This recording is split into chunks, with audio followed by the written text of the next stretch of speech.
So are we live now?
Hello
guys, good morning.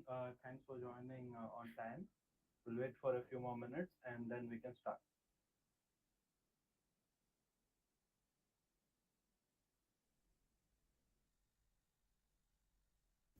Hi sir, good morning.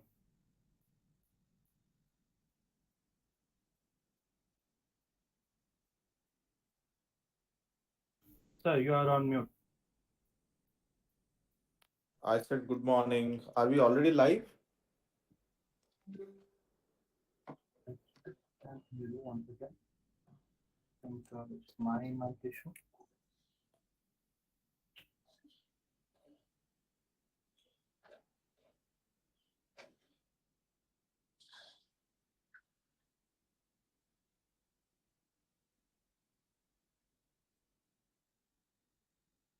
Yeah, I think I can hear you now.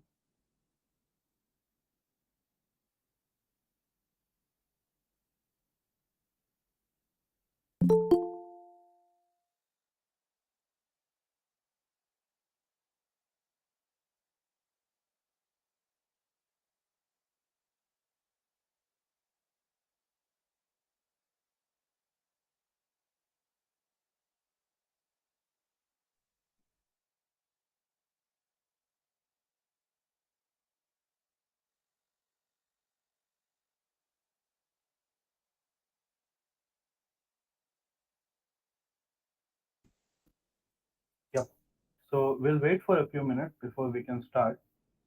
Yeah, I'll go on mute Okay. and hope we will have all the participants today. Okay, wishing you all the best. Thanks.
Okay, we are sharp on time and we'll wait for 5 more minutes before we can start. Let's give a chance for others to join.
Okay.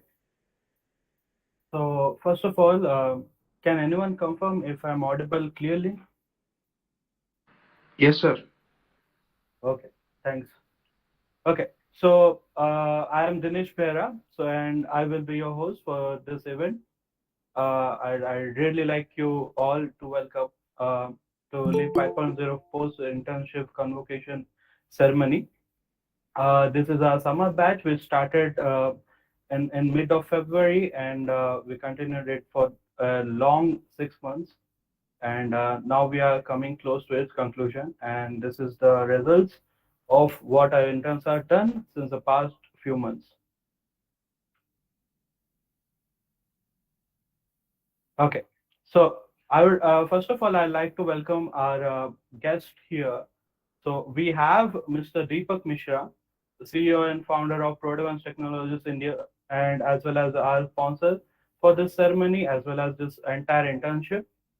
We have Manas Paikre, Director of Engineering Security Analytics, Qualys. We have Sushil More, Service Delivery Head from Red Hat. We have Jitesh from HP Enterprise. We also have Anup Dojore from HDFC Bank. We have Sushma, our business analyst at Prodavance. We have Vijay Agarwal, Associate Director at Prodavance. We have Mr. Rajpal sir from Red Hat. We have Gagan Patnaik from Prodavance Technologies Singapore branch. We also have Chandrahasa Vemu, Director of Prodavance Technologies Singapore. And we also have Dilip Hublika, Sales Head at Prodavance Technologies India. We also have Ravi Challa, Sales and Delivery at Prodavance Technologies India. And we have our esteemed HODs, Shiv Kumar Karji, as well as Srinivas from Shanwasova University and Vietnam, respectively. Okay, let's start off with our next slide. I think people are still joining. Okay. So this was our trainers panel. So for Docker, we went for Chandrahasa Vemu. For Python, we had Biswajit Panda. We for RSCE and AWS, we have a certified trainer from certified trainer Ankush. We have Praveen, who is also RSCA and RSCE certified, and Shanwas for Kubernetes.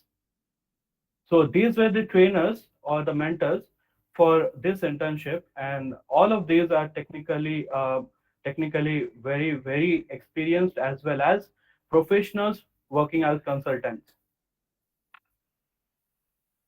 So let me explain the stages of the internship that we have here. So we started with the fundamental training, which included RSCSA, RSC, Ansible, Python. Okay, and we followed up with AWS and along with Docker and Kubernetes. And based on all these things, we provided them mentored sessions as well as 5 live projects. The projects were very generic. They were open to use their own tech stack. There was no restriction in terms of tech stack, and that leads to the live projects that we are going for right now. So cutting short to the point here. So let me explain the flow of today's call. So we will be starting with the presentation. Each tribe will come up with a presentation. The presentation will explain or give a approach or give a brief summary of what the project's requirements were and what they fulfilled, followed by a minimum viable product, which is basically a demo of what they have done, and which is it's a working demo, right? Then it will be followed up by the Q&A session, which is open to all. Our guests and our mentors can be audience to that and can judge based on the performance. So the top 4 tribes. So why we went for the top 4? We started with around 14 to 15 plus tribes. Okay, And sorry, I think there was a noise. Okay. So we started with 14 to 15 plus tribes. We sorted them down based on weekly reviews, and now we are down to four, the top four ones, and we'll be starting off one by one with each tribe. First of all, I would like to call up Optimus. Um, Optimus, are you guys available now? Be ready with your presentation, and we can start the demo right away. And Dinesh, this is Deepak. Thanks for hosting this and inviting us. So we have few guests already have joined. So should they have any questions for these four tribe, they can go ahead and ask, right, Dinesh? Yes, sir. Each Okay, each like session will have a Q&A session where they okay, can ask their questions and concerns. okay, fantastic. Thank you. Okay. Team Optimist, please share your screen and start your presentation. Yes, sir. Thank you, sir. Just a second.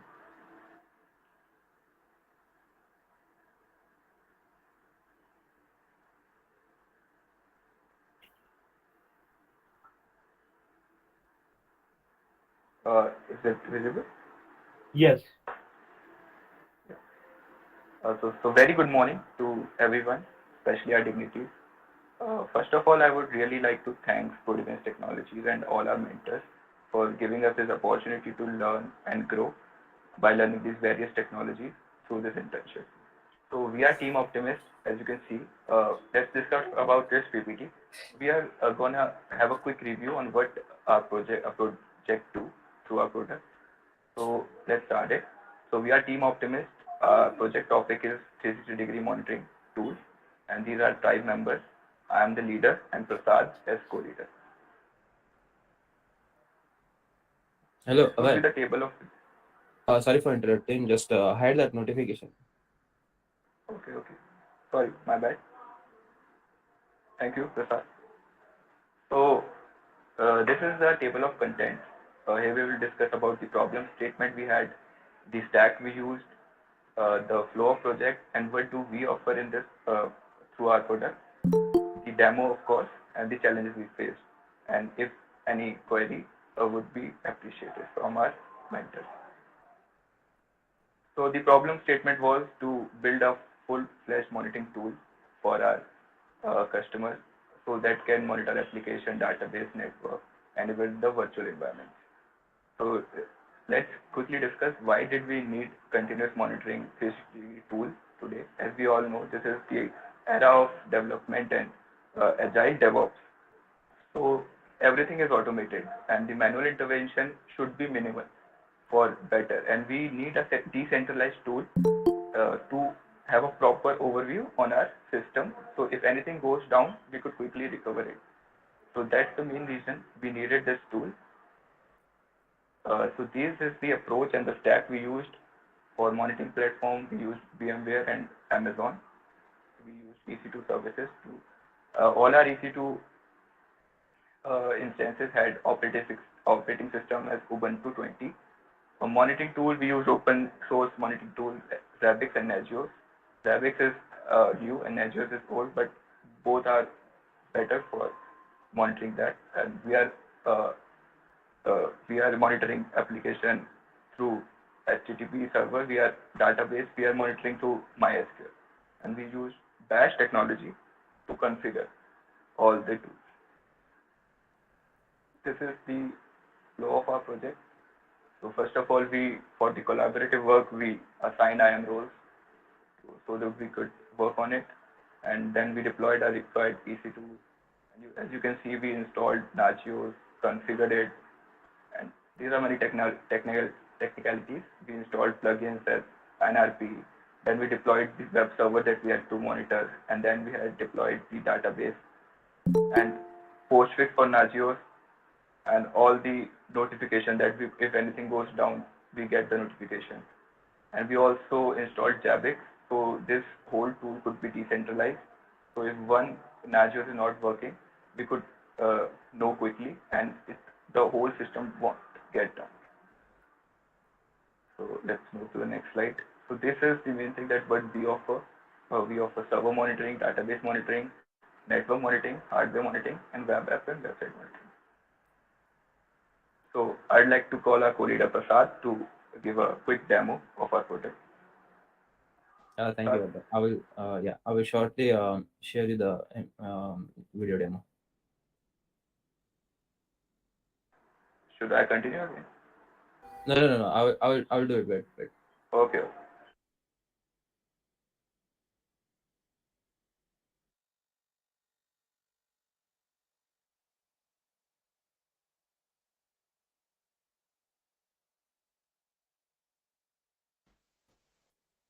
Is it visible?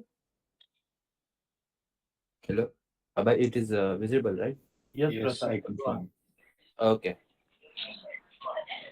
So, the scope of our project is to provide a full-fledged monitoring to the customer of server application database, virtualization, and so on, as to make their business is not halted at any cost. For which we are going to use Nagios Core 4.4.6 and Zabbix 6.0.3 on Ubuntu 20.04 CLI. Also, we have used Postfix for email notification for Nagios Core, as Nagios doesn't provide any push notification services.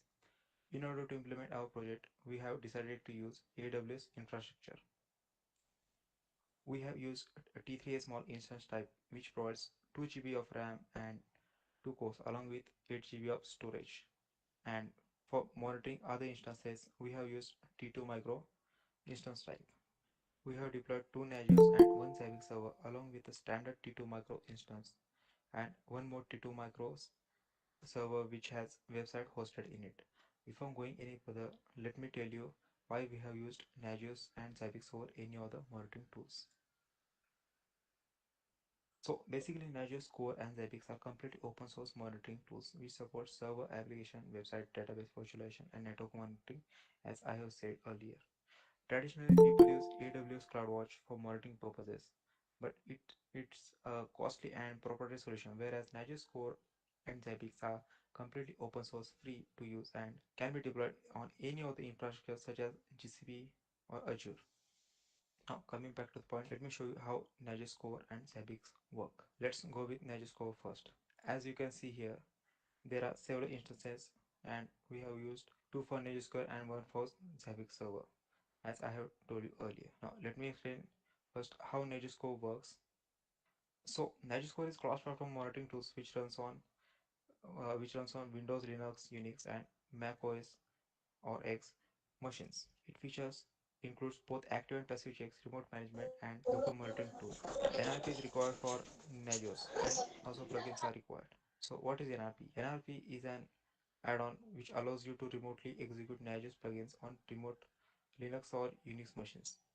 This allows you to monitor remote machines metrics such as disk usage, CPU load, etc. NRP also communicates with Windows agents add-ons like NS Client++, so you can execute scripts and check metrics on remote machines and Windows machines as well. So plugins are known as NRP add-ons, which collects the respective information from servers, which then passed along to NRP of the server, which is then interpreted by Nagios Core and displayed accordingly on the dashboard. So in order to monitor NRP plugins, both are NRP and plugins are both mandatory installed on remote hosts. In case of Zabbix, only we have to install Zabbix agents on remote hosts. So let me show you the dashboard of Nagios Core. So first of all, in order to access the Nagios server, we have to copy the public IP. So let me copy it, paste it, and Nagios. You will be prompted to enter username and password. Let me enter the credentials. As you can see here, this is Nagios Core homepage, and let me show you the services.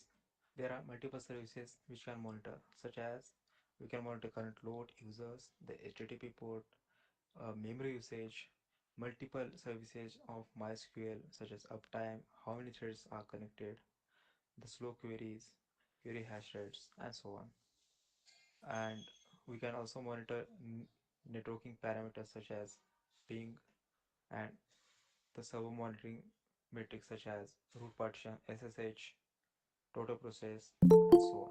So as you can see here, we are monitoring the EC2 instance called instance 2, Nagios server 1, Nagios server 2, the web server on which the website has hosted, and the Zabbix server itself.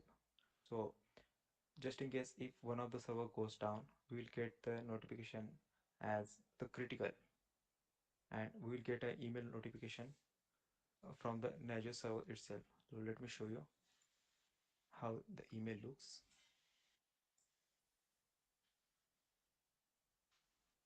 So as you can see here, it is showing that the client one is down.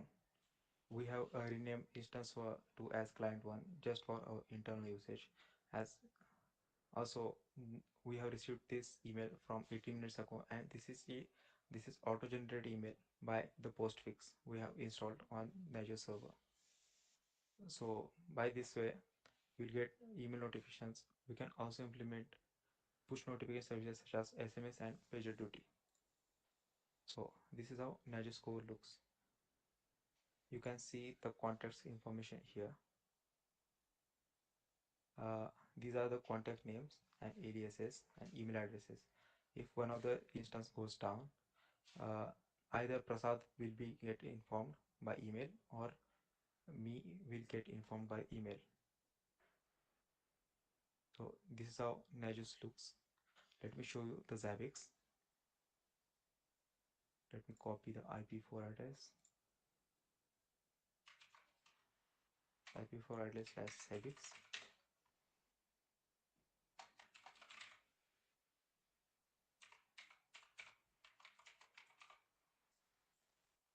So I have logged in using my own credential. We can separate the credentials for multiple users. So we can control how much the user can see and have access to it. So this is the map uh, in which way we are monitoring. So Nagios host 1 and Nagios host 2, also known as Nagios server 1 and server 2, can monitor both CC web and Nagios client 2, also known as instance 2 on AWS. Also Zabbix server can monitor all of them. So let me show you the hosts. So we have configured the host using their private IPs. Let me show you the graphs of them. So as you can see, we can monitor how much available memory is remaining, how much available memory is used, both in values and percentage form, how much pre-swap space is present. So as you can see here, it's showing 100% swap is present, but that's not actually true because swap memory is not present on EC2 instances. So by this way, we can see that we can monitor multiple parameters. Also, we are using push notification service as email. Also, if any issue occur, we will get email notification by Zabbix itself. So let me give you an example. So let's say sending email to myself. This is the text message. So this is text message from Zabbix. Let's test. This will send an email to me. I have got the test message from Zabbix.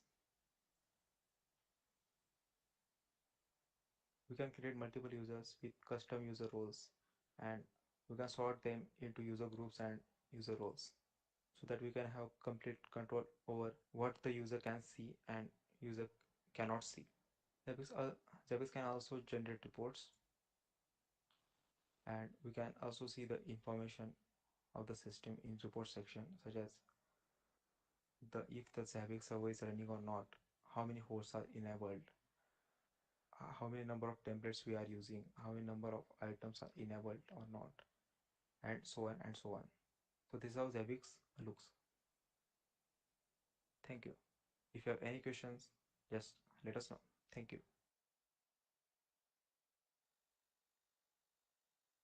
So this was the hello. Yep. You are Yeah. Good job, Prabhakar. And, I would, like to congratulate the team who presented the monitoring as a service. So let's hear from our guests, who has any questions, or audience if they have any questions for Team Optimist.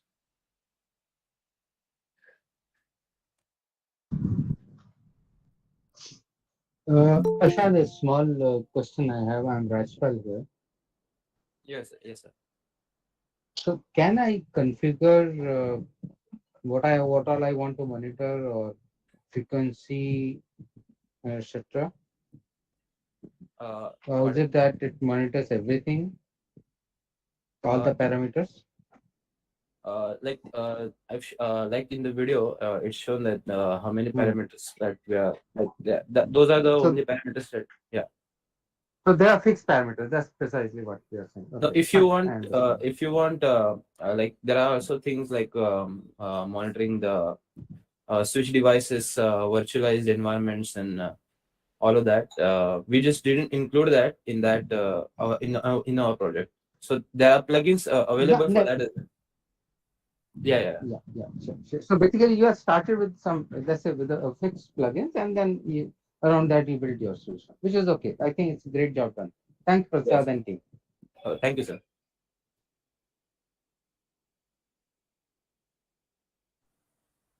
Prasad, Anup here. Can you please tell us once again what is the role of Nagios here and what is the role of Zabbix? It's nothing but decentralizing the process here, because there is a possibility that one of the monitoring servers could go down. Okay, so considering that possibility, we just added another service here to have a backup. Like if you are using Zabbix for mainframe monitoring, and if Zabbix goes down, we have added that same server into Nagios as well. If Zabbix goes down, we would be able to trace how it crashed, or how it gone down in Nagios as well. That is the only work. Okay, good work, good work. Thank you, sir.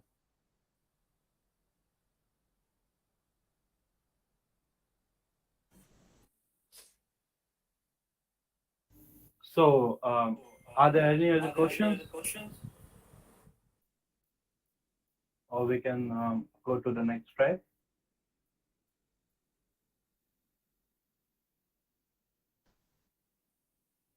I'll take it as yes. Okay. So how many servers you have in the environment that you're monitoring right now? I just saw 2 Nabix, 1 Nabix. Yes, are you sir. actually using any other server? I mean, these are supposed to monitor something else, right? No. These are supposed to monitor the already existing server that we are working on a project, or something like that. So we have used 3 servers for monitoring and 2 servers for like monitoring them. Okay. So the main hosts, Nagios, we have 2 Nagios servers that will monitor if a web application is hosted on an instance. We can monitor that as well. So we are just interlinking these 5 servers between each other. Okay, so that if one server goes down, we could monitor another server, or monitoring server as well, and as well the client that is or the client server that is running those web apps, or any other programs that you're running, or any other what do you say, uh, programming tools that you're running, or whatever. Yeah.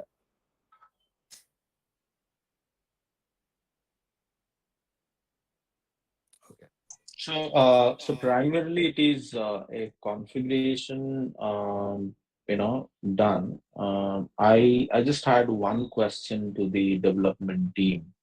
Um, have you guys, apart from Jabix agent, SNMP, agent, IPMA checks, and all that, what you have developed the metrics?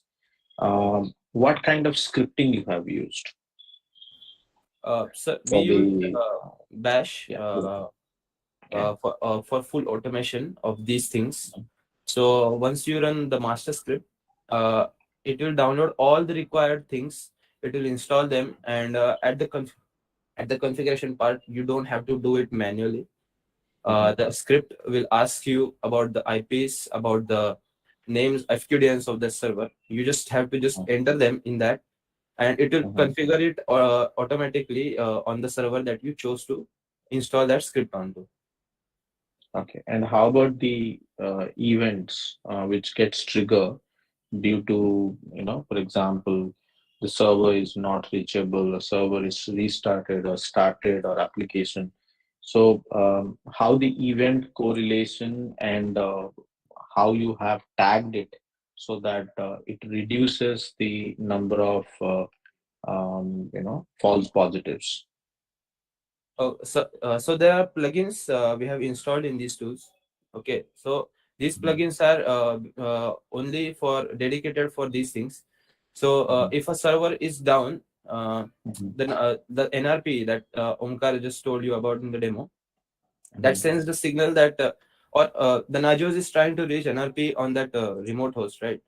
So if he doesn't get the signal back, the Nagios considers that the server is down and sends a push for notification mail to us that the server is down, and yeah. So and any other things like if your CPU is overloading, that is also if after warning or after critical, however you mention in that configuration file, it will send a post notification to the server manager or server admin that this server is I understand. I understand. yeah. So I just wanted to give you this feedback that when you're present the end-to-end architecture and what technology and features you have used so that most of us who come from different segment of the industry can relate it to our production environment. Yeah, sure, sir. Okay. Good morning, sir. And yeah, good morning. Okay. All right.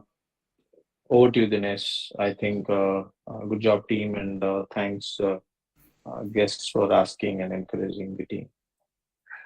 Thank you, sir. Okay, so moving on to the next tribe, we go for Team High Flyer. Team High Flyer, please share your screen and you can start with your demo. Hello, sir. Am I audible, sir? Yes, sir, you are audible. Okay. First of all, I want to thank you for giving this opportunity, sir. Let me share the screen.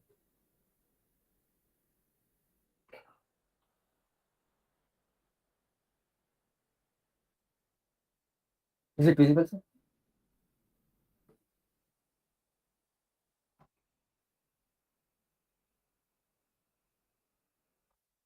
Yep, it's visible.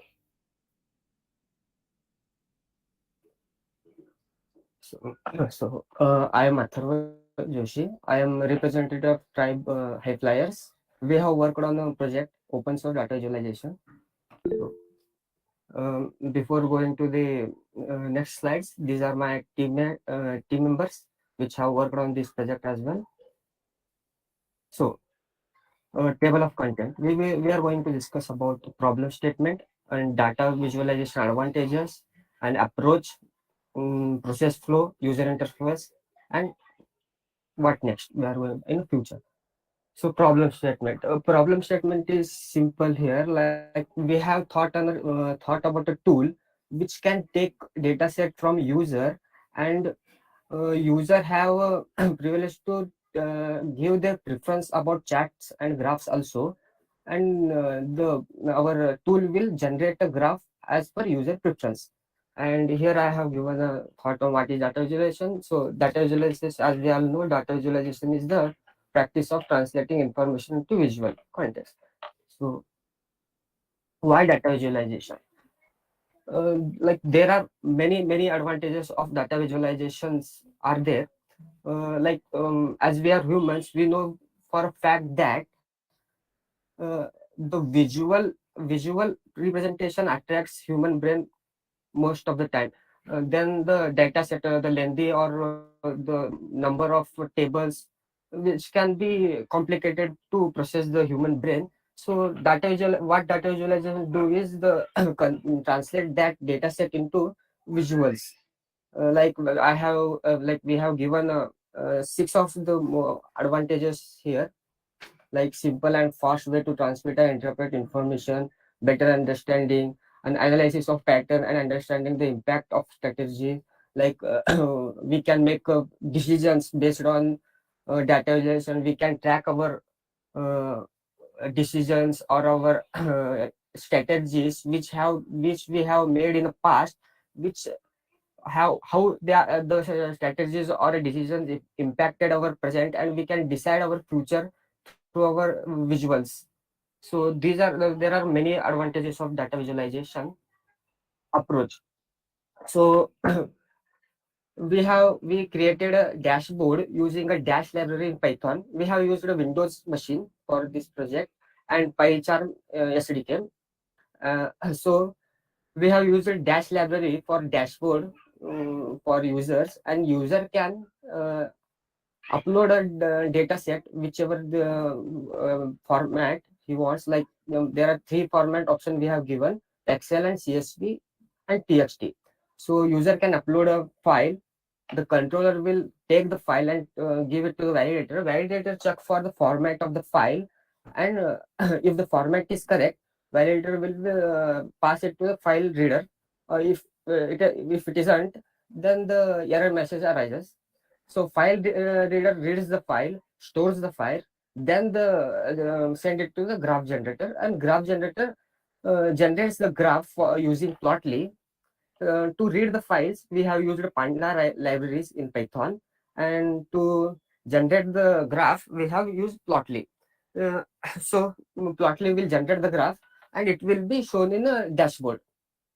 Okay, so this is the process flow of our tool. Like here, actor is a end user. End user can upload the file, and validator will validate the file.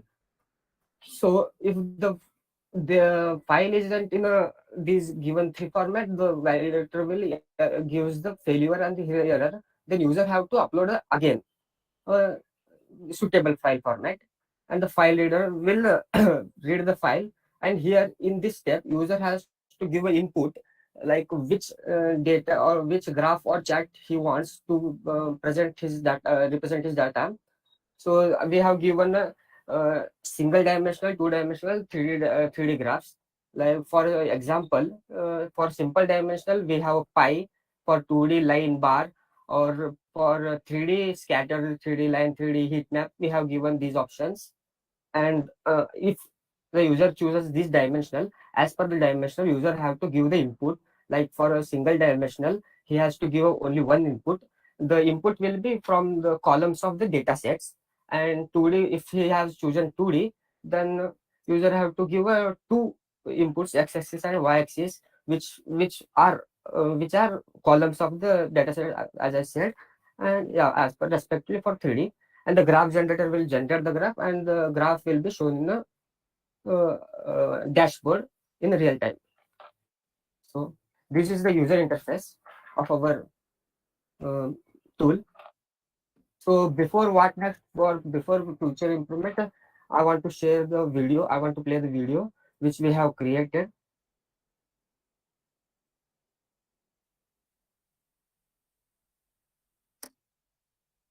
Uh, is it audio? Is it audible, sir? Video? Yes, you are audible. No, video, sir. Video, audio. Yep. Videos. Video, audio, no, we can't, to be honest. You can dub it. Okay. So Okay, yeah. don't get panicked. Yeah. Yes, sir. So we have developed it in PyCharm. This is the SDK, PyCharm SDK. So for Dash, I have used Dash HTML components and core components for this, and there are CSS files, CSS file is there for styling the our web page or web application. When we run this program, it will give address, and we have to copy this address and paste it in the Chrome or any browser as per user preference. So when you paste it in a browser,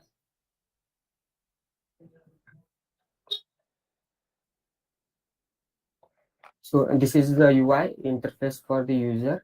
User can here upload the file. He can drag and drop or select the file.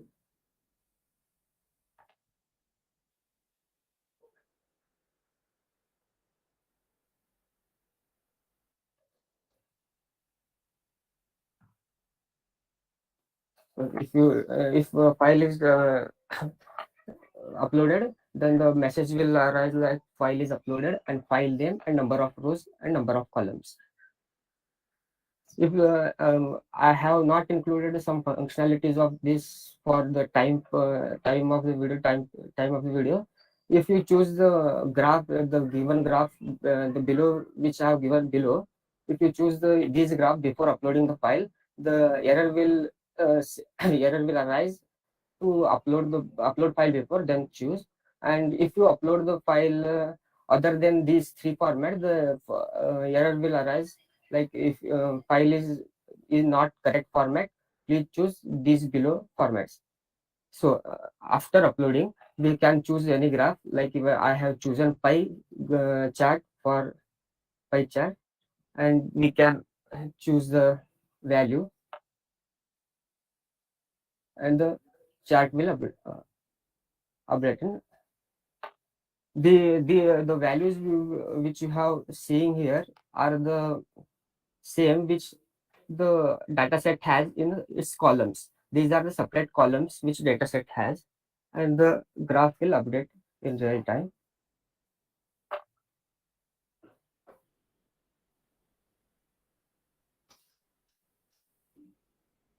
So if you choose the bar chart, then you have to give a x and y axis for the bar chart. Like here, for example,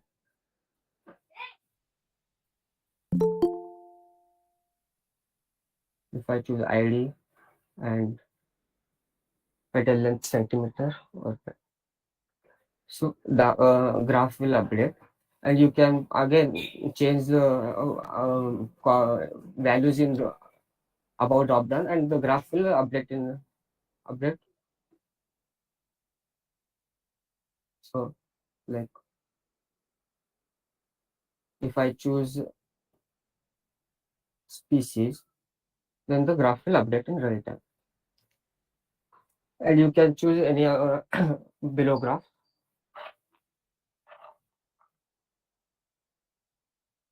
So here I have chosen. So if you choose 3D, you have to give the three inputs X, Y, and Z.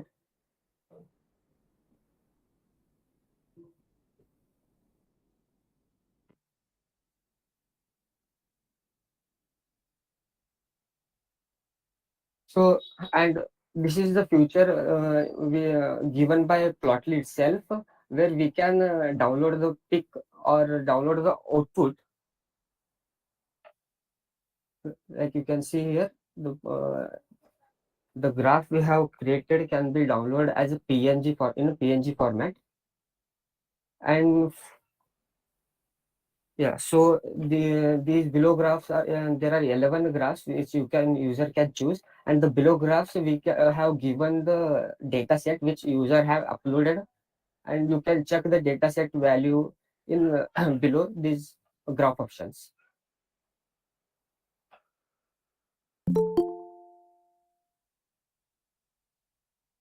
Yes. So this was our demo video for the user interface of this our tool. And what next? What future improvement we are going to do is improving user interaction, of course, and UI for the user.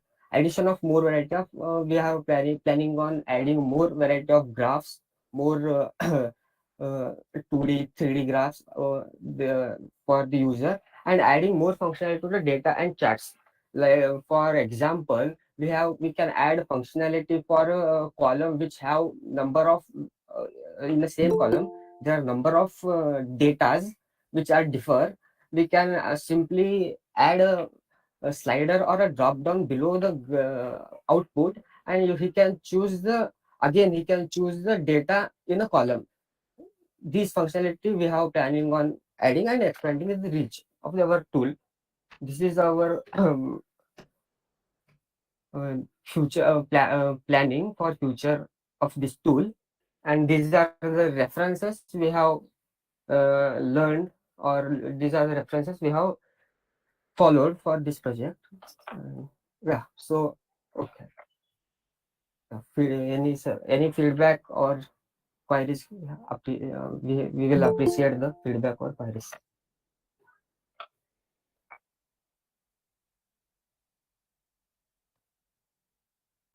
Yes, sir. So it's a feedback for, we are open for feedback. Any queries, any feedbacks for this? I'll go last this time. Okay. So it's open to all. If you have any queries or feedback regarding this this minimum viable product that they have presented, then please you can go ahead. Athav, if you can keep the architecture slide on the presentation mode.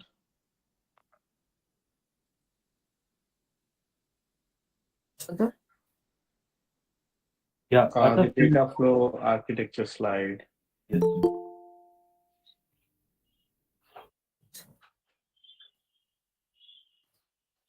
Hi, Athav, can you hear me? Yes, sir.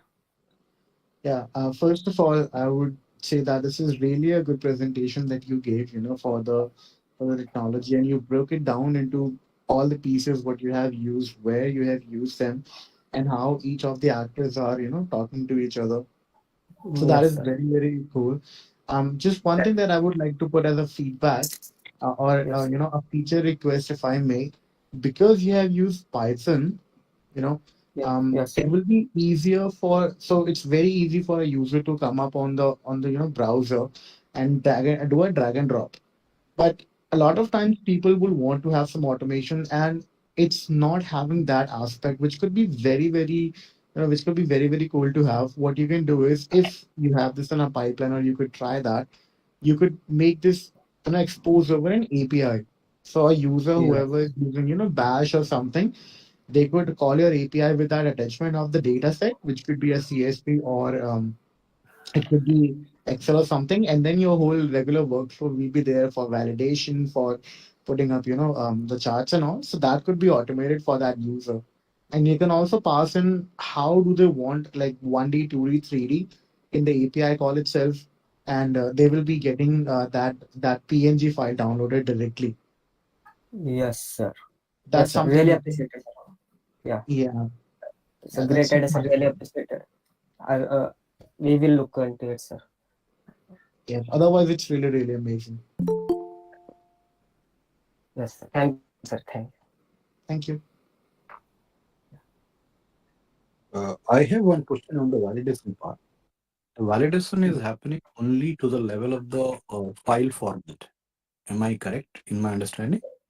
Yes, sir. Validation is happening for file format and the user interaction. Like if he chooses any option given below, if he chooses any graphs before uploading the file, then the validator will give a error to please upload file before choosing the options. It So will do the both work. Yeah. I have a hypothetical question. So let's Yes, say sir. your CSV one column is all numbers. Okay, there are Yes, sir. 100 rows, and 99 of the rows are numbers. One row by mistake is a text. What will happen to a Yes, sir. chart? Will you still generate a chart? Yes, sir. It will generate the chart, but what will happen is the plot. What Plotly will do is the it will make a two option in a single axis. Like here, it will give numbers, And here on for the string it will give another, if I'm getting right, like you see here for one in the x-axis or y-axis there are many options, like if you choose 1 2 3 4 like that. And One for the no, y-axis, yes sir, yes. just make it one-dimensional chart. You have 100 numbers in a column. Oh 99 yeah, are numbers. okay. One is a name. Let's say my name, Gagan. So will you Oh still yes, get that? Because it will pass your for validation. one, yes sir. Yeah, it will pass the validation, but I didn't tested it on like that. Okay, got you. I think it will give like to be frankly, I didn't tested on numbers and strings it in one single column. For if I can make a guess, it will make up a pie chart. Like if you choose a pie chart as a one dimensional, it will make the graph will show based on numbers, and the string will be ignored. I guess I'm guessing. Okay. Okay. Thank you so far. We will Atul, check I for have it. another question if I may. Yes, sir. How, like, I'm gonna add up on Gagan's question itself. How are you doing the validation? Say, if I give you a data set which has user's name, one column is username, and the other column is age. Okay, there are two Yes. columns in the CSV, and I have got 10 inputs in that. That means I've got 10 usernames, but there is one column which is missing. So are you doing the validation on that part as Yes. well, or is it just happening on the file's extension? Do you split the name of the file the user is putting up So, and then you add the extension, or are you actually looking inside the data as well?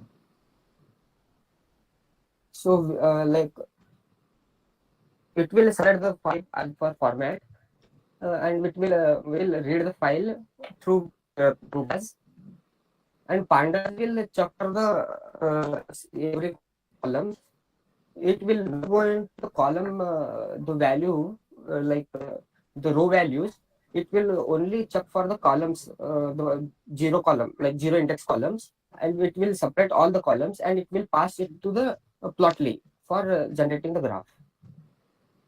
Our Right, pandas will just only check for the zero index columns, like the head of the column, and it will not go in row row data, the data present in the rows. right. So I think So that is also where you can, try to put on some yeah, yeah, when yes, you I can validate. improve it. Yeah, Yeah, because there could be a lot of times, whether the CSV could be, think about automation. Maybe the CSV is being generated by some other tool and that is missing some data. And even if you go and, create the API, which will be called by the script itself, it could be all automated, but we are still lacking in checking the validation of the data set itself, not just the file extension. So we need to know if is any column missing? Will that be creating a problem for generating the graphs? Because pandas can get that data, but if it is missing some input on the y-axis, the plot cannot be done for for a linear graph. yeah, it, So that's okay. also where something I would like to go Uh, over the feedback. thank you. Yes, yes, Yeah. sir. I will improve it. I will work on it. We will work on it. Okay. Thank you for You're welcome.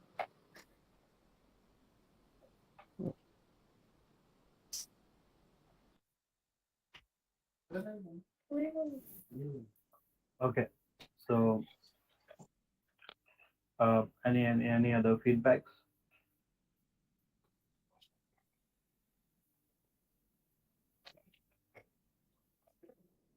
Okay. Let's move on to the next tribe. So the next tribe we have here is tribe Marvels. Tribe Marvels. Please be ready with your presentation, and you can go ahead with your demo. Yes, sir.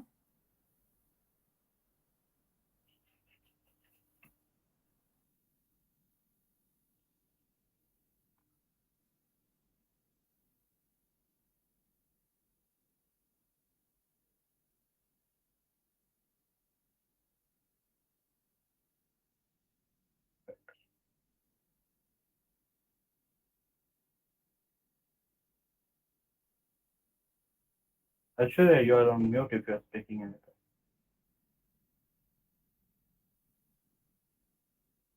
Thank you, sir.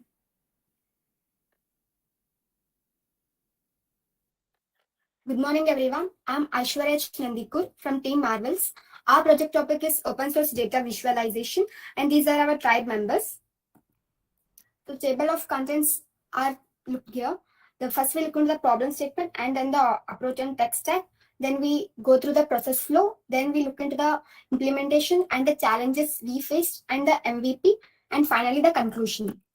So the problem statement we choose was that we have a client who wants to set up his restaurant business in Bengaluru city. Like restaurants in Bengaluru city are like very high in number, and there is a high competition, and every now and then a new restaurant is setting up, but no one can just randomly set up his business. So we need to analyze to know the outcome. So we are doing for that data analysis. So the approach and tech stack we have used is Power BI, that is data visualization tool we have used to visualize the data, and the data set used is zomato.csv, which we have taken it from the Kaggle website. And Power BI is a business intelligence and data visualization tool for converting the data from different sources into the interactive dashboards and analysis reports. This is how our project goes. First, we have a user who uploads a file format. It should be in a CSV or XLS format. And then the tool validates it for the format and the data set. And finally, the graphs are generated on the dashboard. So these are the implementation steps.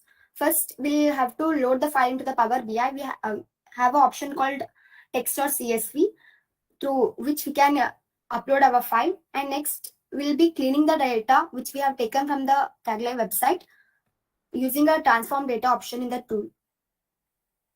So these are the different visual forms we have used. We have used 4 different visual forms: slicer visual form, card visual form, and gauge visual form, and stacked column chart visual form for different fields of the dashboards. The challenges we faced were like in the given data set, there were like too many unnecessary columns, which were providing errors while implementing the graphs. So we cleansed it using the transform data. And also while representing the average rating, we were not getting the accurate result. So this is the screenshot of our MVP. I would like to show my demo video of Team Marvels.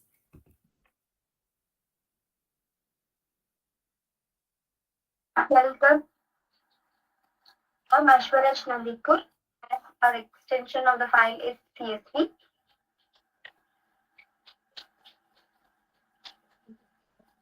Okay, the data set is being loaded here. After getting the data, we need to clean the data using an option called as transform data, which cleans the data. And from using that option, we can delete some unnecessary columns present in the data set, like which are irrelevant for us.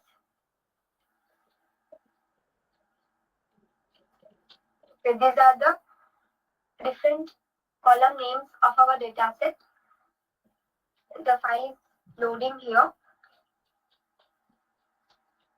Our file name is zomato.csv. These are the different columns: name, online order, book table, rate, oath, location, restaurant type, cuisine, approximate cost for 2 people, listed in type, listed in city. So these are the fields of our data set which are being used. Using this data, we are visualizing. Okay, this is the data which we are going to visualize. The different cuisines, approximate cost, restaurant type, location, oaths, rate, book table, online order, and the name. These are the different columns. Each field is being visualized in the dashboard here. So we'll go with the first one, restaurant type. For that, go to visualization, and in that, choose slicer, and listed in type is checked. And we need to format the visual which we are choosing.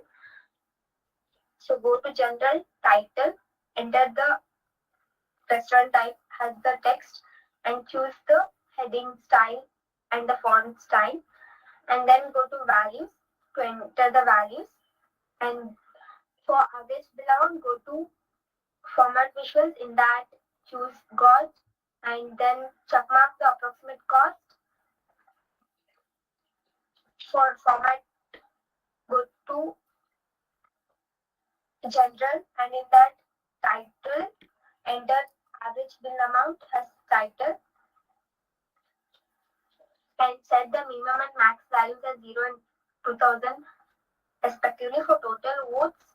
Again go to format visuals. In that choose card and checkmark votes, summation of votes, and in format your visual in general title total votes is written and category label is set to off, and for average rating format your visuals. In that choose card, summation rate is checked, format your visuals. In that fees average is checked mark, the function which we are going to use, and in general choose title, enter the text which is going to be displayed and call out the value and choose what's the requirement. And next for location, go to format your visuals, choose slicer, checkmark location, and for QSINs same, go to slicer and QSINs is checkmark. And for online order, slicer, online order checked, book table, slicer, book table checked from the fields pane. And for top 10 restaurants, we are using a chart called chart column chart, and then summation of votes on y-axis, that's votes, and names of the restaurants on other axis, that is on x-axis. So we'll be entering x-axis and y-axis respective values and formatting it. For x-axis and y-axis, we need to do it individually. So I have choose Banshankari area, and in QSINs I'll choose okay, let me choose Banshankari, and in that American, Asian, European, North Indian. Okay, only one restaurant, and the ratings and the votes and the amount is displayed here.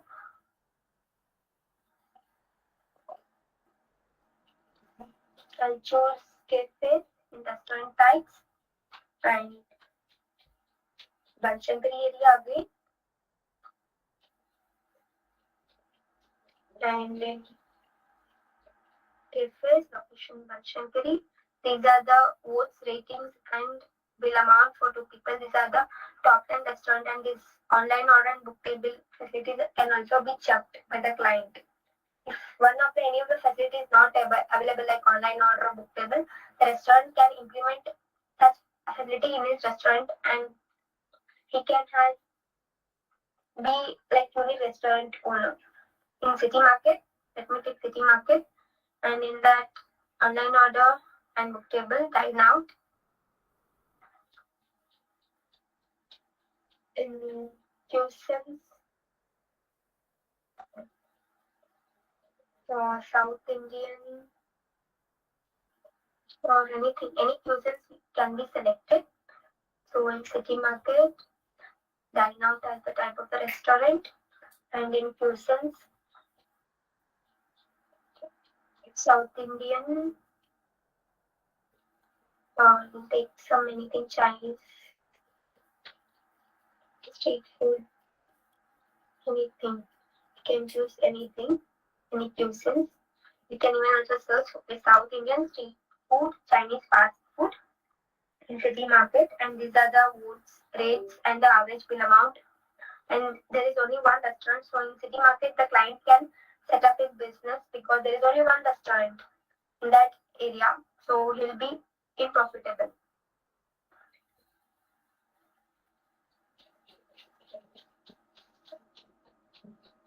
This is how the entire dashboard looks like. We try to visualize the data. This is for a city called Bangalore, for which we have implemented this dashboard. We can see the top 10 restaurants and the book table, online order, and the different fields which are present in our data set. We can even change the background of this dashboard. Thank you.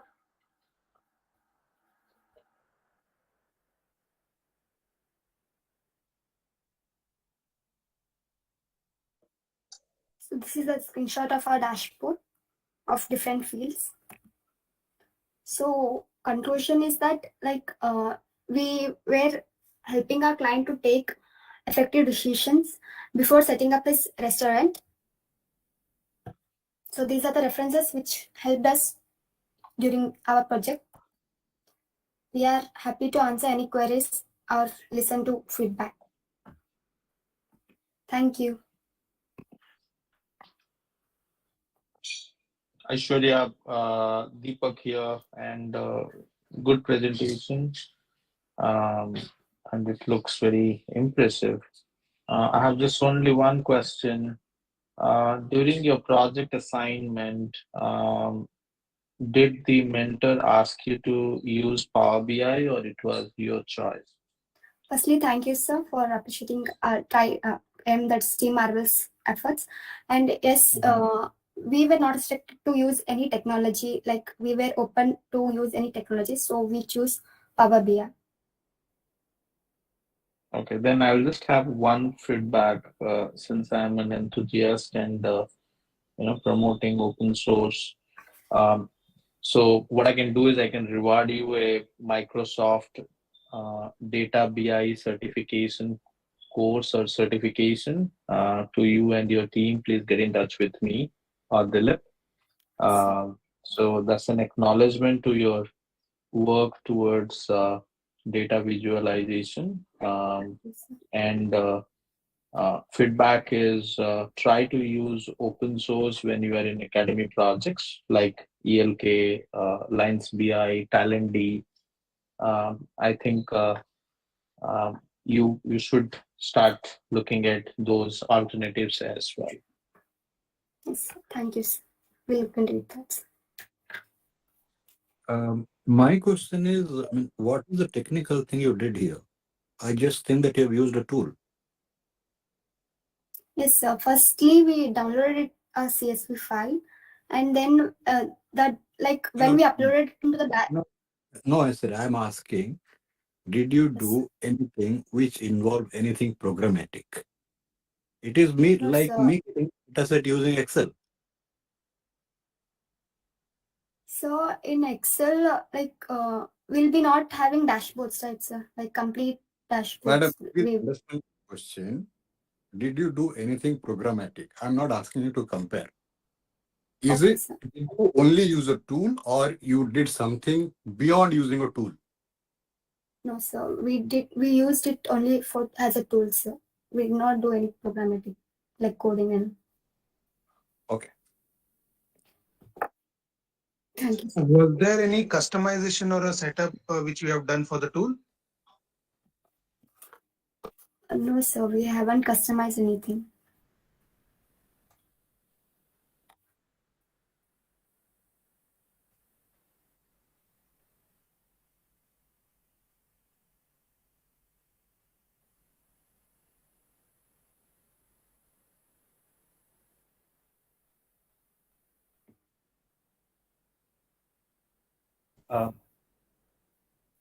Are we expecting any other feedbacks? No, I think we should move on. Yes. Okay. So, okay, let the screen come up. Okay. So the next tribe is Perfect Root. So Perfect Root, please be ready with your presentation and demo. Yes, good afternoon to everyone, fellow batchmates and our very special guests who are with us. Today, team Perfect Route, our tribe, are going to present a passionate project where we have worked on an open source scanner and patcher.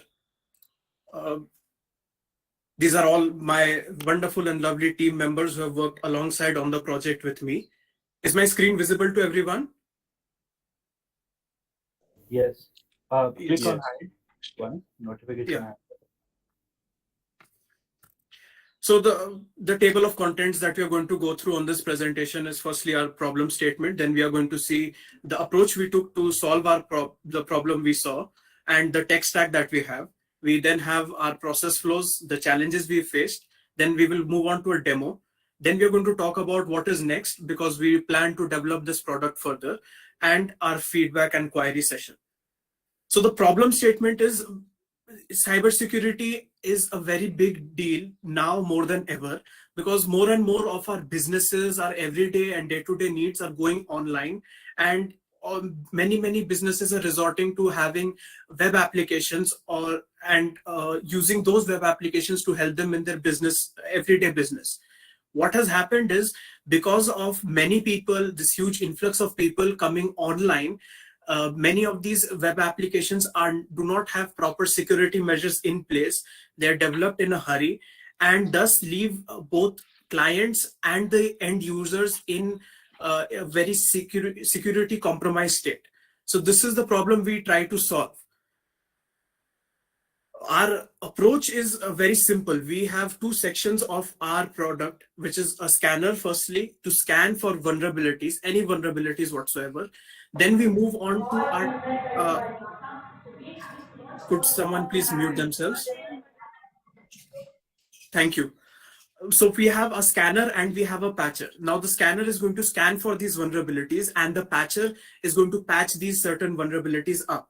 So for our scanner section, we are using specialized open source tools which scan these web applications for a wide array of vulnerabilities. Now we believe in not fixing something that is already broken. So what we do is we are using open source tools to scan various web applications, and then we use our patcher to patch these various vulnerabilities that we find. And for our patcher, we have developed specific tools. We could not find any open source tools that would patch up because this is actually an OEM's job to have patchers available. But because these softwares are developed by various people, we do not have OEMs for that. For basic stuff, we have patchers we've created ourselves. Now, these are some of the tools that we've used in our scanner. We have Nmap, we have WhatWeb, we have Accessor, we have DNS Walk. Now, these tools perform various tasks, and these are very specialized.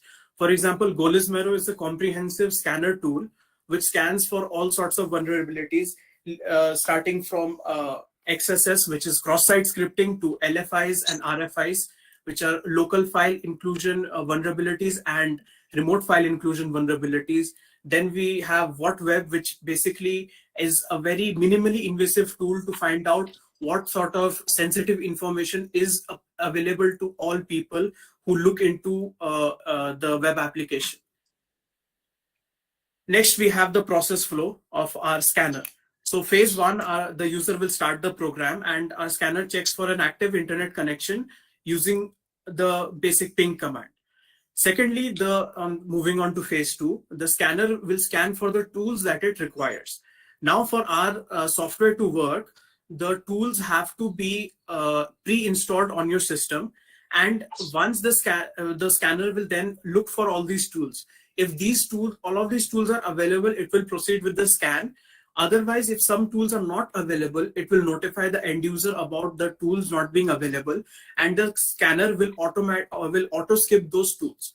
Then the scanner will automatically select whichever tool it wants and start scanning the entire web application. Then we move on to phase three, where after using all the tools available to it, the scanner will generate a proper report, and it will be stored in a file called SA vulnerability file, which will be accessible to the user. and he or she can open and see it. It will have the total number of vulnerabilities that are scanned, the number of vulnerabilities skipped, the number of vulnerabilities detected, the time taken for each scan, and details about each and every vulnerability. We have also developed a system of ranking where the user will be told about how dangerous the vulnerability that is found is. This we've especially put in this feature so that anyone from any lay person who does not have any technical knowledge whatsoever has a way of understanding what how severe it is. And also we've included certain links and resources in our report where where our end user can go and read about more about these vulnerabilities and what can be done to fix it. Next, we have our process flow of our scanner. Now, the major thing is our scanner, we were talking about a full scanner. And as you can see, we have various other scanners such as our cross-site scripting scanner, our LFI or local file inclusion scanner, our Log4j scanner, our SQLI and RFI scanner. Our full scanner, the process flow I talked to everyone about is our full scanner. Now, what we have done is, for some people or some users might prefer to only search for cross-site scripting or only search for a particular kind of vulnerability in their application. So we provide these various other scanners for end users to have access to and scan only for one particular vulnerability. Next, we move on to our patcher. Now, our patcher we have developed all of these patches from scratch. As I've already told you, that most of these patches come from the OEM and are not usually available in open source. So firstly, we have our Angular cross-site scripting patcher, wherein the vulnerability we are trying to patch is an Angular JS vulnerability. And JavaScript, as all of us know, are widely used in web applications. And there is a vulnerability in Angular that allows an attacker to gain access to the system. Then we come on to our HTTP put methods. Now what happens is there is a function in HTTP wherein we put or get data, retrieve data from a database. Now the put function can be used by other malicious users to enter data into the database that shouldn't be there. So this patches that vulnerability.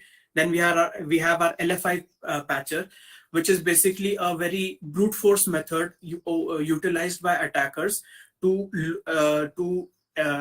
use commands to locally access files that should not be available to users.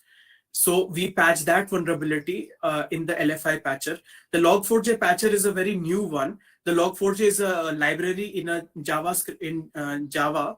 And using this vulnerability that is available in the Log4j library, we can gain a reverse shell access to the entire system and thus compromising the entire system. So we patch that with the Log4j patcher. Now the SQLI patcher is SQLI injection patching, wherein people forcefully inject data into a database and then remotely or have a time bomb that executes the code there. Then we move on to a shell shock patcher. Now the shell shock is basically a system vulnerability that has been around for some time, and newer ways of exploiting that vulnerability are coming up. And this is our best attempt to patch the latest shell shock vulnerability. Then we move on to WordPress, which is a very common way for people to have or publish their own websites. And the WordPress is flawed with many patchers. And this is our best attempt to make a patcher for it. Now, the challenges we faced is firstly how to bypass the firewall while the scanning is in progress, because the firewall usually blocks such activities. Then web crawling for our remote and local file exclusions. The Log4j scanner was a very difficult scanner and patcher to make because it is a very real and very recent vulnerability that was found. And then our patchers was the one that we faced the most difficulty with, because patchers are usually OEM released by OEM, and hence they were very difficult making an open source version. And lastly, the challenge that we're going to face from now on is going to be gaining trust, because scanning and patching, we are trying to provide security. and security cannot happen if the people or if the end users do not trust our product. So that is a challenge that we're going to be currently facing. Now we move on to the our minimum viable product or our demo. Please let me know if you can see the screen here. Is it visible to everyone? Yes, Yes, we can. So this is our tool is running, and now what happens is, if you can see here, there are some certain tools that are unavailable. So our first stage has been completed here, wherein our scanner has scanned for the tools that it needs, and it has told the end user that these tools are unavailable, and yet it is going to perform go ahead with all the tools that it has, and now it is starting its initial tool, and the tests will be running here. Now, if you can see here, we have a vulnerability definition. Firstly, we have a vulnerability threat level. This is the level of escalation I was talking about. This is the info level, where it is only informative. It is good to have this security measure in place, but it is not necessary as of now. Then it gives us a vulnerability definition. Then it gives us a recommendation or why we should make that recommendation. And then we move on further on with the scanning. Now, if it is visible here, we have a vulnerability threat level that is high. It is an RDP server that is detected over UDP. It again gives a definition and it gives a recommendation. Now, high level is on the higher end. It is the second biggest scale where we tell the end user that it is important to make this decision of making this more secure, because it will seriously compromise your system.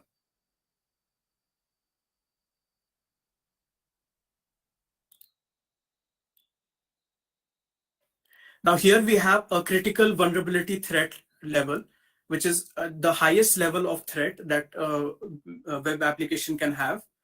It is an FTP service detected. It will again give a vulnerability definition and a remediation. Now this will run on for various tools, and it will go on and go on. And towards the end, I have had to blur it out because we gained a permission from a website to use this. So we've blurred it out. But the entire thing here is our SA vulnerability file, where we have a comprehensive report, including definitions, recommendations, tools, and resources for the end user to make their web application safe. Now, what is next for us? We plan to make our scanner better by being more specific about where the vulnerability actually lies. Here we are just merely telling the user that a certain vulnerability was detected, but we plan in our next phase or in our next version release to make our scanner better by telling our end users exactly where the vulnerabilities lies. Then we plan to add more patches because our patches, we have had to develop it and it has taken a lot of time. So we've not been able to cover the top 10 OWASP, which is an open source security group organization that looks after the top 10 security. So we haven't been able to do all of them. So we're going to work on adding more patches. And right now our scanner is a terminal based version. So we plan to make a GUI or a graphical user interface version to make it even easier for users to interact with it. Now, for all the questions, feedbacks, and queries, I would like to hand it over to my technical director, Mr. Kushagra, and he will be taking all your questions and queries.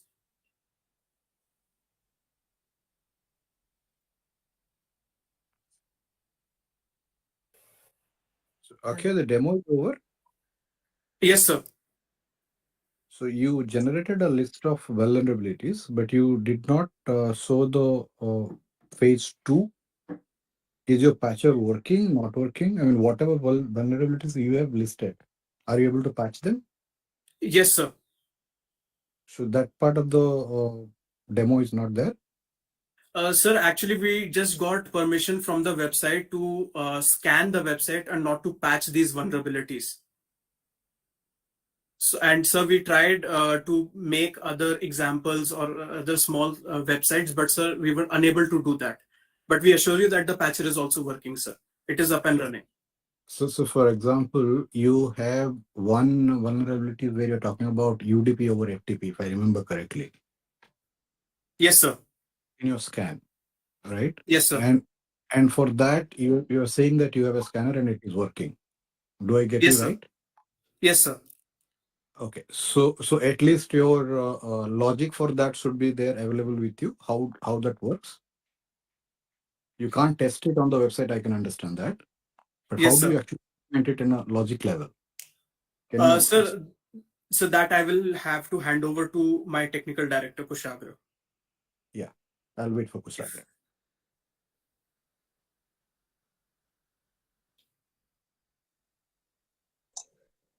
Whatever you say, Ravan, I like Akshay's presentation skill.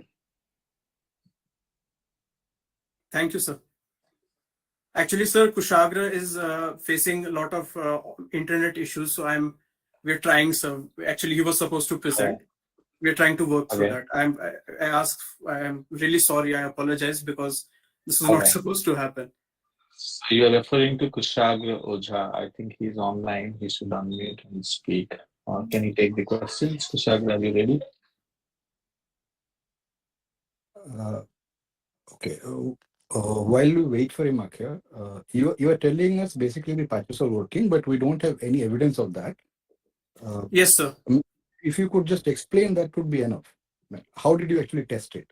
You couldn't pass the website. Do you have any other application or anything that you scanned and patched? See, why I'm asking very specifically, you actually stressed on the fact that it is very difficult to develop the patches. And then you leave us without showing that particular part. The part that you have shown us is primarily testing what tools are available. Then the tools are doing their job, and you must have done some kind of an automation for the tools to run. That part I Yes, understood. sir. The part you are not showing us or you are not telling us. That is what is troubling. Sir, actually, Kushagra is Kushagra here? Yes, sir. I'll have to hand it over to Kushagra. Yes, you're audible. Yeah. So good afternoon, everyone. This is Kushagra. Can you hear me? Yes. Yes. Yes, sir. What's your question? Can you repeat? See, you guys stressed on the patching part, and the demo was in the demo there was nothing on the patching. So, for example, take any of the vulnerabilities that you have identified, and just let us know how you patched that particular vulnerability. You have scanned. Basically, yeah. Okay, go on. Sorry. Yeah, so basically we get the permission of scanning, and for patching I have provided some of the developers, they are my friend, they have patched their own web application, but the thing is that we can't show that thing because we have to show the whole code which they have written, because if we are patching LFI, so we have to change the in their PHP, because as Akshay told, that LFI, local file inclusion, it's basically we just go back in back directories and we found the passwords of users and all of the things. So that's the problem, because showing the whole code of any web application might be a problem for them.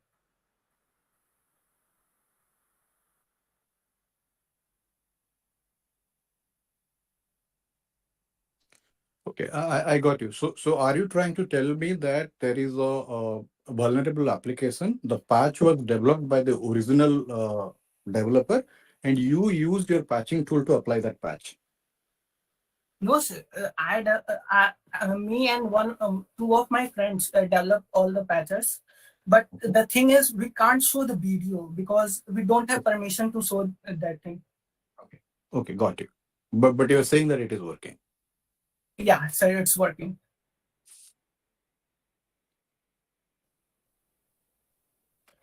And the test for it is working is after you patch, you again run your scanner, and that particular vulnerability is Yeah, not sir. there. Okay. Yeah. Okay.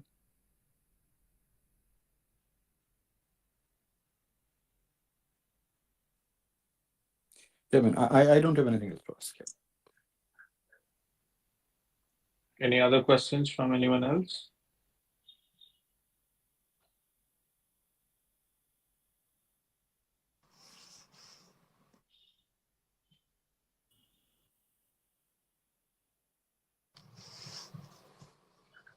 Okay, Akshay, there am are I no audible? questions. Yeah, yeah, Shubham, go ahead. Yeah. So I have a question like, how do you detect on what vulnerabilities are you going to work on? Do you have like a database somewhere where you go on and you select, you scan something and you find out two vulnerabilities? Do you have any certain CMDB that you say, okay, if these are the vulnerabilities, we have a fix for them, that's what we're gonna apply? How do you select and pick which ones are you gonna take care of?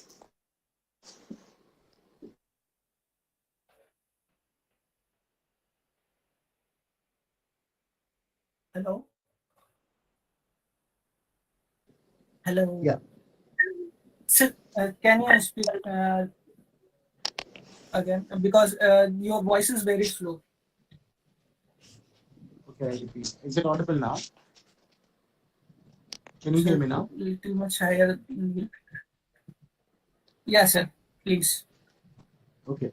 So what I'm saying is, say I give you a server, okay, on which you go and you find out that I have a vulnerability in my couple of packages I have. One is OpenSSL, one is SSH, for example, one is I have Apache Web Server, or whatever vulnerabilities I have there, be it on the package side, be it on the OS level, whatever it is. How do you select your tool is going to scan and which vulnerabilities are you going to take care of? Do you have a database somewhere that's going to say, okay, we scan for the OS, we scan for the whole server. Out of these 100 vulnerabilities, I am only going to take care of the 10 vulnerabilities because that's what my software is capable of. So, how do you get a Yes, sir. feeling or how do you pick one of them? Or which ones do you Yes, pick from?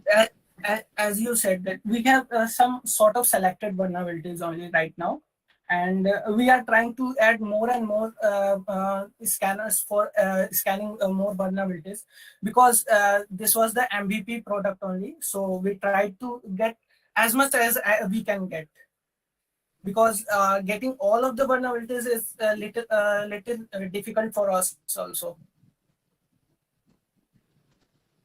Absolutely. It's actually quite impossible to have all of them patched at this, Yeah. by one software. And so how do you keep a list of all these vulnerabilities? Is it hard coded in your code somewhere, or do you get it from any other CMDB, or how is it being done? Do you check So inside the code basically, itself, or they are the tools Nmap, Necto, which they do this type of work.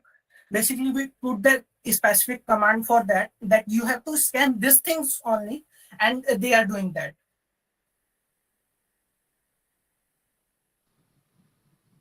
right?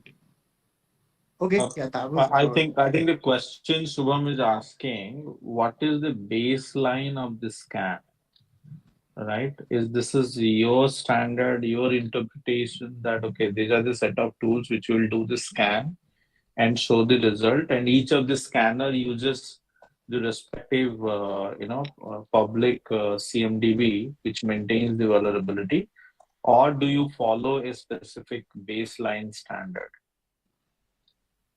No, sir. Which is by GSDB, Google Hacking Database. Mhm. We follow that one. Okay. Okay, so I'll just sponsor a few things based on the demo. Number one is I can recommend that you or your team can go for a training certification related to a product which we use and implement called Red Hat Satellite. And Satellite is a collection of tools. It's not just one. It's a suite of product which patch and fixes the operating system vulnerability. And that is based on the NIST standard. So that's why I said, okay, what standard you follow, right? And Subham also had a similar question. So like the previous Marvels team, I said, okay, they should go for some specialized program to enhance their skill set. I can offer that, okay, you guys can be nominated for Red Hat Satellite program, and it could be sponsored by me. Okay, so that is one offer I can give. The second thing is scan patch is very much required for different kind of customers, because technology is no more with only the websites, right? Technology has gone to AI, big data, blockchain, cloud, different virtualization operating system platform, hardware, mobile devices, network devices, and storage devices, the smart cards. So I would appreciate the perfect route in cybersecurity scanner focus on one of these area and start or continue the journey. Okay, what you have created so far. Great presentation, especially by Akshay, and the way he did the pitch. Um, I'll leave it to other guests to comment if they have any questions. Okay, so I have a feedback here. You can polish it a bit more. Like it's you are doing this operation on a CLI like level. You can simply just develop a UI where a particular operator or the scanner patcher team can log in and just input the server and the credentials, the type of test or the vulnerabilities which you are looking for, and just launch it. So it will give a, like, as a developer, it may sound easy to you, but like at the end of the day, developers are not going to scan and patch regularly, right? There should be a technical or a separate team dedicated for the same job. If we can provide them a form or a survey form kind of thing, which they can use and launch themselves, and based on the vulnerabilities, we'll just call the developer or the patching team, and they will do whatever jobs are required based on the action, based on the reports. So that could be a better thing, and it is also like it can create some demand outside the in the actual market. Yeah, that's kind of it from my side. Subham, I think you were saying something, right? Um, yes, actually, I was saying something, but I think I have. Yeah, I remember now. I almost forgot what I wanted to say. So, my question is like, you are scanning something, Akshay. What is your scanning base? Like, are you scanning only on, let's say you run your scanner on the server. Are you only scanning on the ports over the network of that server, or you are scanning on the packages as well? Because a lot of times I would want you to look into this. There are something called the CIS benchmark. They do not just do scanning, but they also provide the best practices. Say if you can take an example of a very simple service called SSH. When you're going to connect on that server for scanning that, there may be some wrong configurations out there. So you can, suggest a user that, okay, we did not find any vulnerability per se, but according to the CIS benchmarks or these standards, you might not allow the root login over the network. So something like this could also be, enhanced over your product, which is already fantastic, but something to look forward to. Just my input there.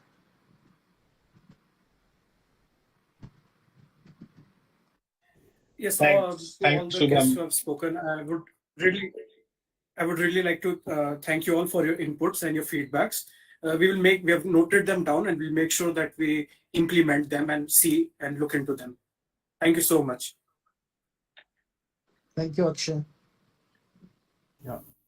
Yeah, thanks all the tribes. I mean, the presentation and demos were fantastic, and I mean, thank you all for this good performance. Let me just simply share my screen. Next, I would like to call up. Okay, let it pop up. Okay, next I would like to call up Mr. Deepak to share a few words on his idea of why Leap Academy and what is that it may like it is different from others in the market.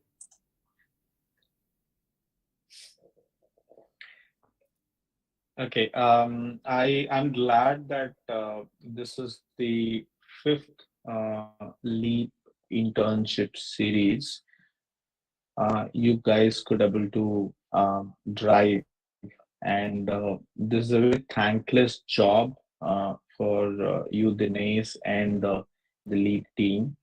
But I'm glad that you want me to speak why we created Leap Academy.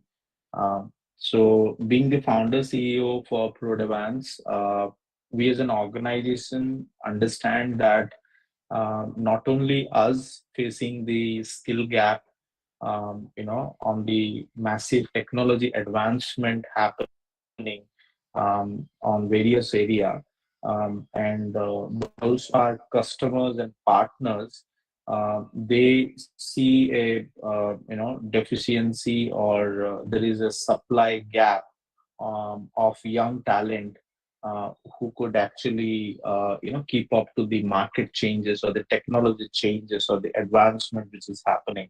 So this is a gap which is increasing, and that's why Leap as a platform got created, which can help us, Prodavance, and our customer and partners to find the right skill set after they finish an internship, on these technology advancements through a MVP program, so that the graduates, while they are still in the college, they can be part of an internship where we teach right from foundation.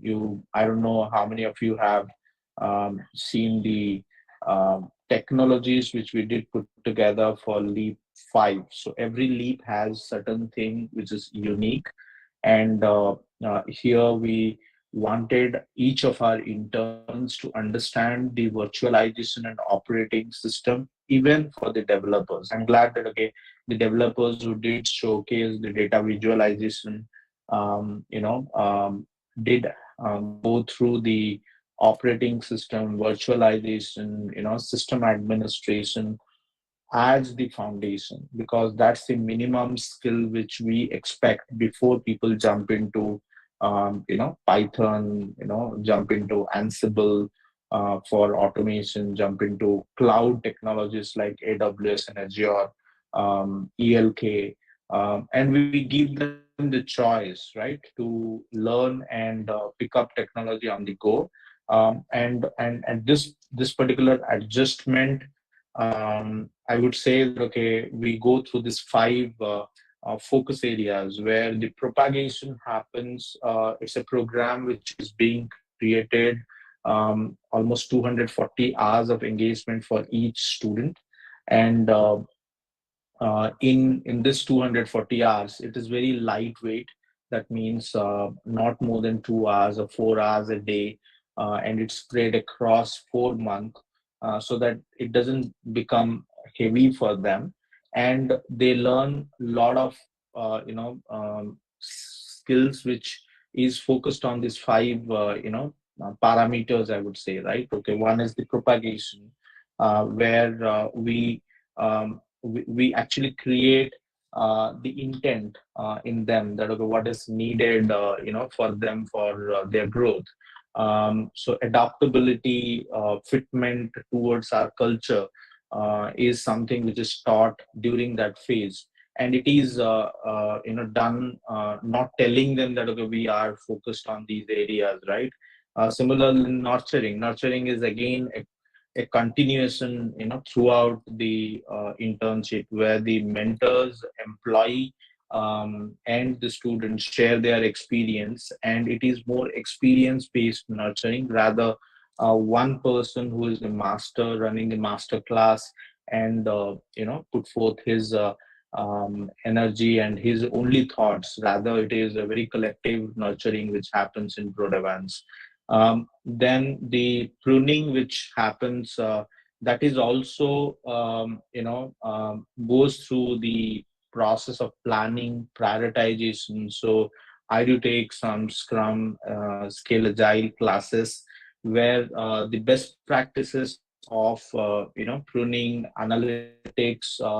I still remember my first class when I did talk about that. Okay, how you create a SEQ before you start writing for the project. Playing the role of a business analyst, writing down the user stories. So those are all pruning, process. And what you see today is post harvest, right? Okay, they have been harvest. So there was a 4 to 6 week of harvesting time which was given, where I would not say that okay, negative criticism, but there were things which being given feedback on their technology, preparation, on their attendance, on their attention. So there is a harvest period before we start seeing the demo what you saw, where the final outcome of an MVP is in front of you. So I would encourage that more and more volunteers come and join this program.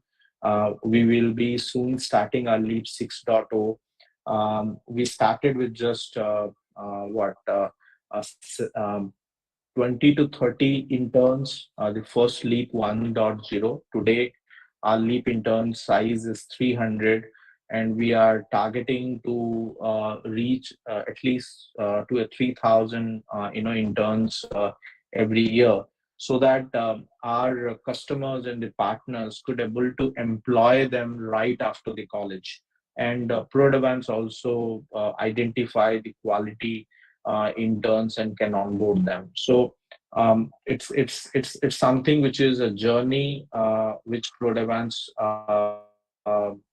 did create, and Leap volunteers, Leap founders like co-founders, yourself, Dinesh, you guys are doing fantastic, bringing DevSecOps, bringing cloud technologies, bringing data visualization, at this early stage of their career. So I'd like to see that okay, you guys continue, and I can keep sponsoring this program year after year. Thank you, sir. So okay. Uh, so this slide, or this slide represents that it's open to all to share their thoughts on this program or a particular demonstration that you have seen today. And what are your thoughts? It's open to the HODs whose students were enrolled in this program and they were given. How was their experience? So it's open to all. It's a round table, so we can have a quick 5 to 10 minutes of discussion based on your feedback and how we can do better.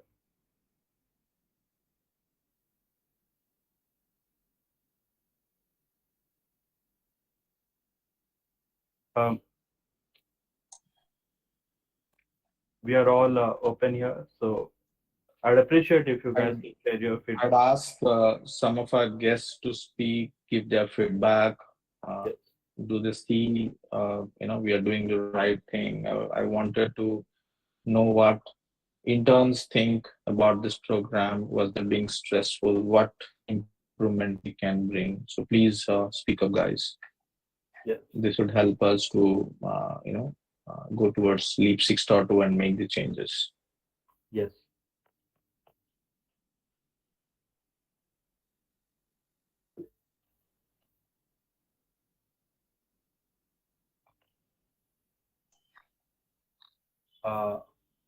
Yes. Anupji, any feedback from your side?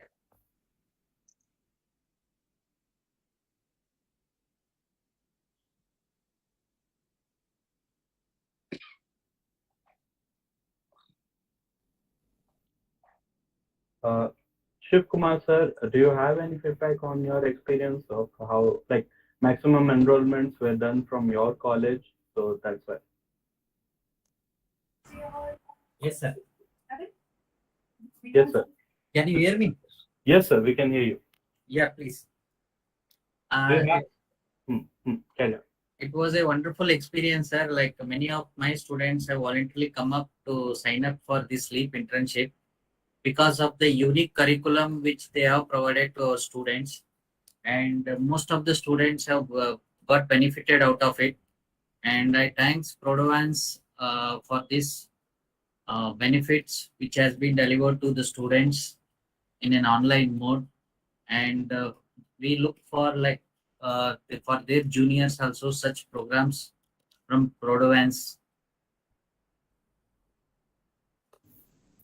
Sure, sir. And I thanks to Dinesh sir and Deepak sir, Nityanand sir for coordinating with us because as you know, this is an university and students have various activities apart from this internship also. Like you all know, this year we have many placements. Openings are huge, and most of them students who have enrolled for this LeapAcademy got placed, and they have managed to attend the Leap classes as well as their own internship of the companies which they have joined. And today the students, those who are presented, almost everyone got placed. And the Atharva who was given a presentation, he got placed in TCS Digital with 7 lakhs package, sir. So like many of my students have already placed, and still they have managed to concentrate on both the courses, because even the companies have given them a joining as a trainee. Like their training classes started from morning 8 o'clock to till evening 5:30, most of the companies. Until my students, like many of them have managed to attend these classes, and most of them had used the tribe and they have done the projects also. I'm very happy to see so such projects are done by my students, because every year they used to do the normal projects in the sense like generating any applications, school management software, library management software, only such software they used to develop. But this is the first time where I have seen my students doing the projects based on data visualizations involving this AI, machine learning, deep learning, and using Python language. It's a really like a happiest moment for me. So it's the happiest moment for us also, and we really like appreciate your feedback. Yes. Okay. Congratulations all those who got placed, and anyone who didn't get placed, please reach out to us. Yeah, please reach out to us. Okay. Any more feedbacks? It's open to all. Like it can be an intern, it can be a faculty, it can be people from Prodavance, people from our guest list, anyone.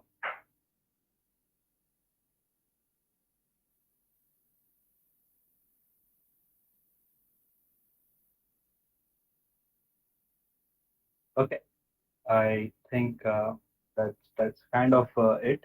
So as we are nearing to the end of our this session, I'd like to introduce you all to our academy partners.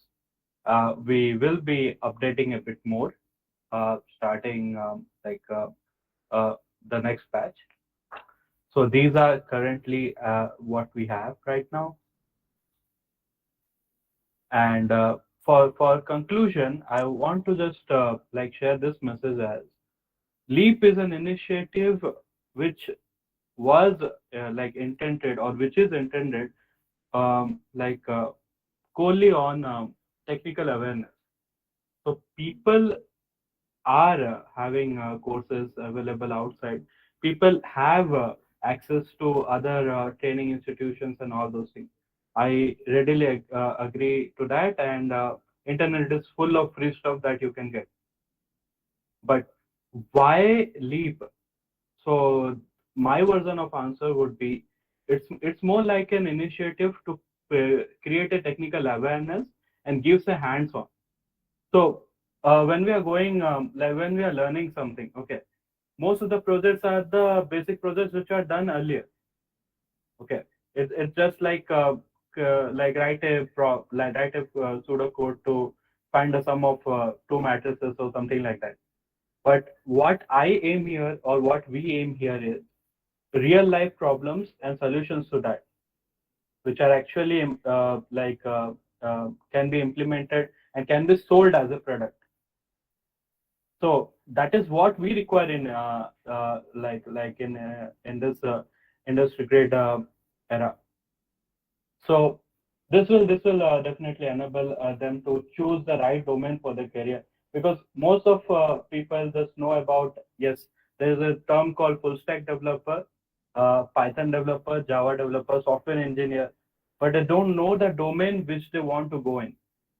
Most of they simply just join and do whatever they want to do in a company. But if they have a priority, if they have a thought process that yes, this is what I can do best, better than all other things that are given to me, then they can specialize in that, as well as learn the new things coming up to them, which with a much parallel effort. So finally, thank you all for joining this session. Uh, it was really like appreciated, and we'll reach out to you back with the next batch of Leap in winter, and that's it, guys. Thank you. Thank you. Wish you all the best, guys. Great job, and looking forward to Leap 6.0 with a lot of new technologies which we will be introducing on microservices. So sign off. Bye bye. Dinesh, Dinesh, I have a small query. Could you tell about their certificate and all little bit? As they are towards end. Sure. One second. One second. Let me just share my screen once again.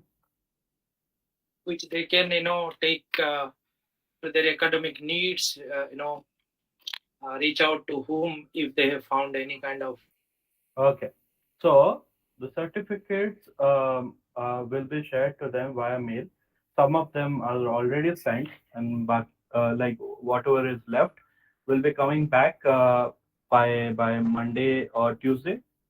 Okay, and this is the kind of format that you will be getting. This is a COLAG, I know, but yes, each one will get 5 certification, like one for RSCSA, RSC, one for AWS, Docker Kubernetes, then we have AWS, and one certificate of achievement.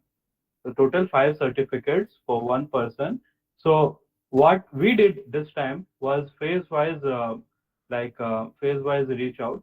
So once a particular course is over, we will have the assessments, and post completion of the assignments, will initiate one certificate, and that's how they are earning 4 certificates. And based on those 4 earned certificates, we are giving them a certification of completion.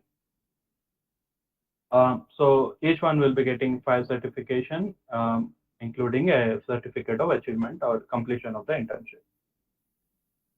And yes, there are also certain factors like attendance, assessment reports, weekly reports, which were already sent or shared to the team as well as the HODs.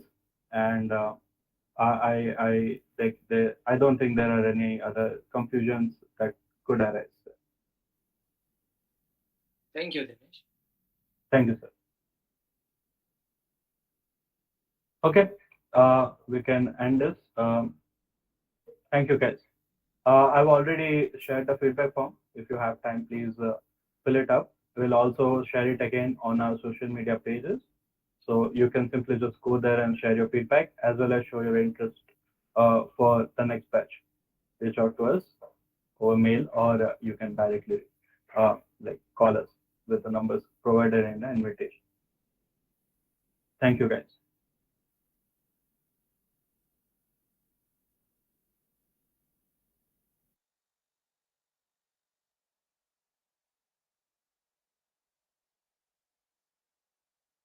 Thank you, sir. Have a great day.